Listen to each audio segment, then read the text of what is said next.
Welcome back to my YouTube channel commerce trade with Pranshu. आज हम लोग पढ़ेंगे accountancy class 11th chapter 15 bank reconciliation statement topic third.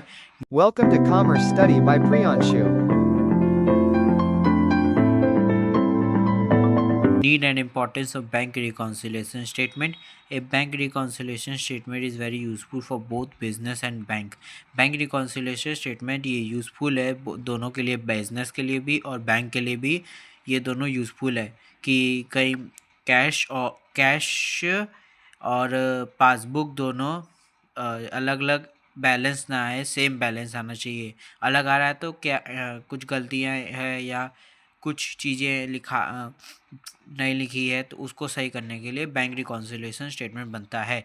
Here are some key points. First, help in locating error, मतलब help करता है locate करना error को। BRS help to detect error और omission in both cash book and passbook. Help locating error, help करता है locating error को, locate करना एरर को। BRS हेल्प करता है डिटेक्ट करना एरर, डिटेक्ट करता है एरर और ओमिशंस को बोथ कैश बुक में पासबुक में।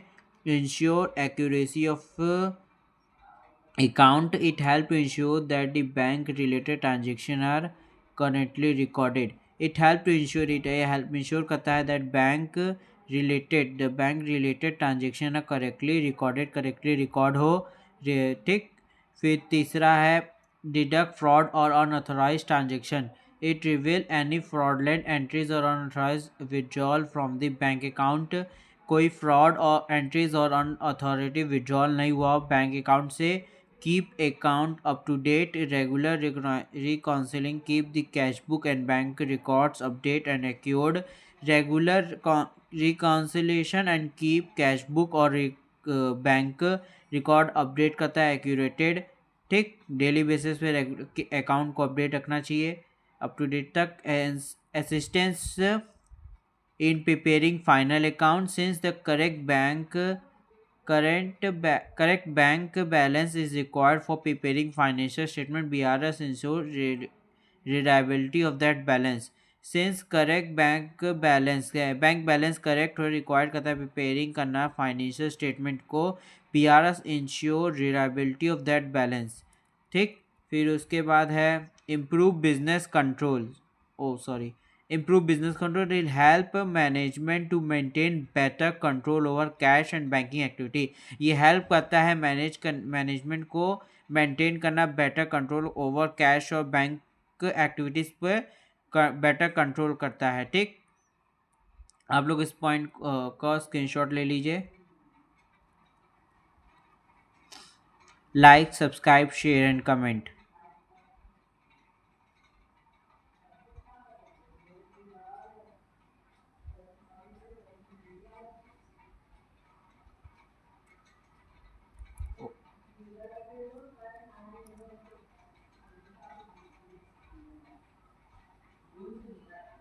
हाँ, ये हो गया आप लोग का। अब मैं आगे बढ़ाऊँ, आगे का भी स्क्रीनशॉट ले लीजिएगा।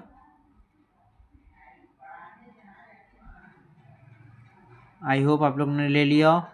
Preparation of amendment cash book, preparing of amendment cash book. Sometime before preparing bank reconciliation statement, an amendment adjusted cash book is required. Sometime, कुछ समय के लिए before preparing bank reconciliation statement, bank reconciliation statement से पहले an amendment adjustment cash book is prepared. Cash book prepared होता है bank reconciliation statement से पहले, ठीक। It help to correct all those items which are known to be business but not yet recorded in cash book. जो ये help करता है correct करने के लिए all those items which are known, ना जानते हुए टू द बिजनेस के हिसाब से, मतलब बिजनेस में क्या आइटम्स करेक्ट करना है, but not yet recorded cash book में नहीं रिकॉर्ड हुआ है। Since such as bank charge, interest, direct deposit etcetera, कुछ देखो है बैंक चार्जेस, इंटरेस्ट है, direct deposit etcetera. Step two prepare amendment of cash book. First step, start with the old cash book balance. Start करें with old cash book balance से। Take the balance as per cash book before reconciliation. Take करना balance को as per cash book पर before reconciliation. Second, record all entries not yet recorded, record करना all entries को जो रिकॉर्ड नहीं हुआ है। Add items that increase bank balance, add item करे इंक्रीज बैंक बैलेंस को। एग्जाम्पल हो गया interest, credit, direct deposit by customer, ठीक। Subtract that item decrease bank, जो सब्सक्राइब करे, जो सब्सक्राइब हो, सब्ट्रैक्ट हो, माइनस हो, उस आइटम को बैंक बैलेंस से डिक्रीज करता है, ठीक। एग्जाम्पल हो गया bank charges, cheque dishonoured, payment made by bank, ठीक। ये सब हैं। थर्ड है टोटल बोथ साइड, दोनों साइड को टोटल करना। Find the new adjustment balance of cash book, दोनों कैश बुक एडजस्ट करना। Step 4, prepare bank reconciliation statement. Now compare this amendment cash book balance with the balance shown by the passbook. अब ना correct करना है amendment को cash book balance से balance shown by the passbook, ठीक। Example, cash shown 10,000, ठीक, cash shown हो रहा है 10,000, बैंक चार्जेस 200, इंटरेस्ट क्रेडिट 100 और cheque deposit yet not cleared 500, ठीक। After amendment cash book is add interest 100 रुपये less bank charge 200, new cash balance is 9,900। Then BRS prepared using the adjustment balance to find the correct bank balance. Okay, आप लोग इसका screenshot ले लीजिए।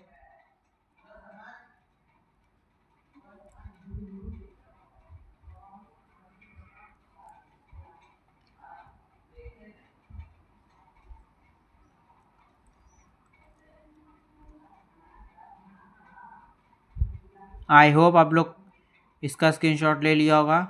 अब मैं आगे बढ़ रहा हूँ, आगे पॉइंट्स का स्क्रीनशॉट ले लीजिए। एग्जाम्पल देखो, ये जो हम बता रहे हैं कि कैश बुक शोज जो होता है 10,000, वो बैंक बैलेंस है 200 है, और interest credit 100, cheque deposit not yet clear 500, ठीक। तो 500 जो है वो नहीं क्लियर हुआ, तो ऐड करेंगे इंटरेस्ट 100 और लेस कर देंगे बैंक चार्ज 200, तो 300। ये new cash bank book balance is 9,900, तो 10,000 माइनस 9,000, 10,000 और 300, ये ऐड और माइनस हो जाएगा। देन BRS विल बी 909, ठीक। Then BRS prepared using adjustment balance to find the correct balance, ठीक। Format of bank reconciliation statement, format of BRS reconciliation statement as on date, ठीक। Particular bank balance as per cash book या passbook plus amount और minus amount, ठीक। Add item which increase the balance of cash book या passbook, item increase करो bank balance को cash book या passbook से। Cheque issued but not presented for payment, cheque issue हुआ है नहीं प्रेजेंट हुआ पेमेंट के लिए। Direct deposit by customer in bank, direct deposit है कस्टमर का बैंक में। Interest allowed by bank, interest allowed हुआ है बैंक से। Wrong debit by bank, wrong कुछ रॉन्ग हुआ, डेबिट हो गया है बैंक के द्वारा। टोटल एडिशंस, ठीक, टोटल ऐड करना, तो उसको लेस कर देंगे। Item which decrease the balance of cash book and passbook. Cheque deposit but not yet collected, bank charge, interest charge by bank, direct payment made by the bank, dishonour of cheque. Total deduction हो जाएगा, उसको less कर देंगे तो आएगा तुम्हारा bank as per passbook and cash book, ठीक।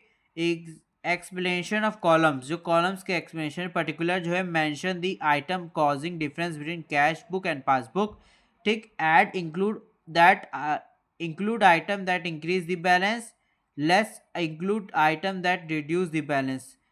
फिर balance as per cash book और पासबुक, द फाइनल आंसर रहेगा। Important note, situation when cash book show a debit balance होगा तो balance as per cash book हो जाएगा, ठीक। When cash book show a credit overdraft balance होगा तो overdraft as per cash book हो जाएगा। तीसरा, when passbook show a credit favourable balance तो हो जाएगा balance as per passbook. When passbook show a debit overdraft balance हो जाएगा overdraft as per passbook. Example, properly return statement, bank reconciliation statement is as on 31 March 2025, ठीक। देखो particular में लिखे as bank as per cash book, cash book देखो तुम्हारा था 25,000 और ऐड करेंगे cheque issued not presented, issue हुआ है प्रेजेंट नहीं हुआ तो 4,000 और इसमें आया तुम्हारा टोटल आ गया 29,000। उससे लेस कर देंगे cheque deposit but not collected, 2,000 cheque deposit हो गया ना, कलेक्ट नहीं हुआ तो 2,500। उसके बाद लेस कर देंगे बैंक चार्जेस को, लेस कर देंगे 500। Ensure premium paid by bank, insurance premium paid हुआ बैंक से द्वारा तो 1,000। बैलेंस एज पर पासबुक इस 25,000। तो आ जाएगा इसमें देखो ये लेस कर देंगे तुम्हारा आ जाएगा 25,000। तो की फॉर्मूला है बैंक एज पर, देखो बैंक एज पर पासबुक रहेगा तो bank as per cash book plus difference, ठीक। फिर उसके bank as per cash book रहेगा तो bank as per passbook plus difference, ठीक। When debit balance favourable as per, देखो अब मैं न्यूमेरिकल्स कराने जा रहा हूँ इसका। When debit balance favourable as per cash book is given, जब कैश बुक गिवन होगा तो क्वेश्चन में bank balance as per cash book is 25,000। The following transaction are read to be adjusted, cheque issued but not presented by the for payment 4,000, ठीक। और cheque deposit but not yet collected 2,500, bank charge interest 500, insurance premium paid by bank 1,000, prepare bank reconciliation statement solution. इसका solution हम बताएंगे, पहले आप लोग इसका मतलब समझ लीजिए क्या क्या बोला है। जब फॉलोइंग आइटम्स है जो transaction need to be adjust करना है और बैंक बैलेंस दिया cash as per cash book है, डेबिट DR 25,000, ठीक। और चेक इशू हुआ है बट नॉट प्रेजेंट नहीं हुआ फॉर पेमेंट के लिए तो 4,000 बचा। Cheque deposit but not yet collected, cheque deposit हुआ और कलेक्ट नहीं हुआ अभी तक तो 2,500। Bank charge interest 5, bank charge हुआ है इंटरेस्ट 500। इंश्योरेंस प्रीमियम पेड हुआ है बैंक के द्वारा 1,000 और अब करना है प्रिपेयर बैंक बैलेंस। तो इसका हम लोग सोल्यूशन करेंगे। देखो पर्टिकुलर अमाउंट है, ठीक। यहाँ पे टोटल वाला प्लस करके अमाउंट वहाँ लिखोगे लेस करने के लिए। और तुम्हारा है bank as per cash book DR 25,000, add करेंगे cheque issued but not presented 4,000 present हुआ है, ठीक। और लेस कर देंगे cheque deposit but not yet collected, cheque deposit हो गया ये अभी कलेक्ट नहीं हुआ तो 2,500 ये आएगा तुम्हारा। देखो ऐड किए उसमें ऐड वाले में 25,000 और 4,000 तो 29,000 ये आ गया। और लेस कर देंगे 2,500, bank charges 500, insurance premium bye bank 1,000 तो ये तुम्हारा हो जाएगा 4,000। 4,000 में 29,000 माइनस करो तो 25,000 आ जाएगा तुम्हारा बैंक एज पर पासबुक। तो answer bank as per passbook is 25,000। Bank credit balance unfavourable overdraft balance as per cash book is given, overdraft as per cash book 10,000, overdraft हुआ है cash book as per cash book के 10,000। Adjustment following, cheque issued but not presented, cheque issue हुआ है present नहीं हुआ 2,000। Cheque deposit not yet cleared 1,500, bank charge interest 400, direct deposit by customer 2,000। Solution आएगा तुम्हारा particular overdraft as per cash book 10,000, add कर देंगे cheque deposit but not clear 1,500, add bank charge 400, less कर देंगे बैंक इशू नॉट प्रेजेंटेड 2,000। देखो overdraft में इस बार हो जाएगा जो लेस वाली आइटम तुम लिखते हो ऊपर वाले में, देखो ये वाला बता रहे हैं तुम, ये देखो ये वाले क्वेश्चन में ये था तुम्हारा फेवल बैलेंस ना कैश बुक के द्वारा, तो ये तुम्हारा जो लेस आइटम लिखोगे ये तुम्हारा ऊपर आ जाएगा इस वाले क्वेश्चन ओवरड्राफ्ट वाले में केस में, और जो लेस वाला आइटम रहेगा वो ऐड हो जाएगा और ऐड वाला आइटम लेस कर देंगे फिर ओवरड्राफ्ट में, ठीक। ओवरड्राफ्ट हो रहा है तब, और जब अंडरड्राफ्ट होगा तब उसका बताते हैं। फेवल तो समझिएगा क्या होगा। Cheque deposit but not clear हुआ 1,500 और ऐड कर दिए बैंक चार्जेस 400 तो ये आ गया तुम्हारा 10,000, 11,500, 11,900, ठीक।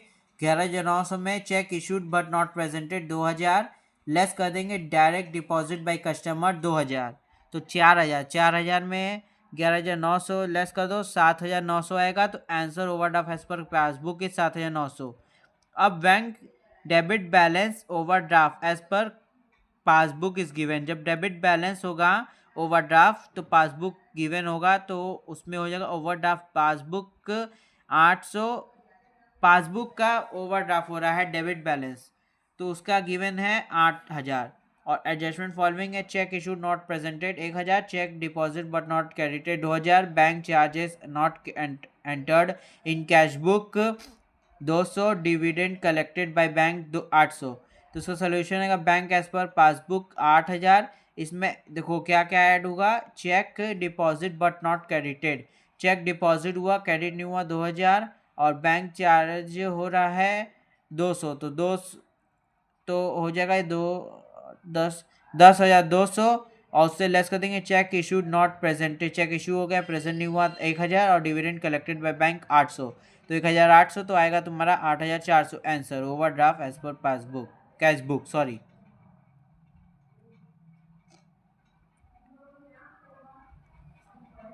Thank you, have a nice day ahead. अब मैं अगले पार्ट में कराऊंगा न्यूमेरिकल और, ठीक, thank you. Thanks for watching. Subscribe, like, comment, share, press the bell icon and click on all buttons.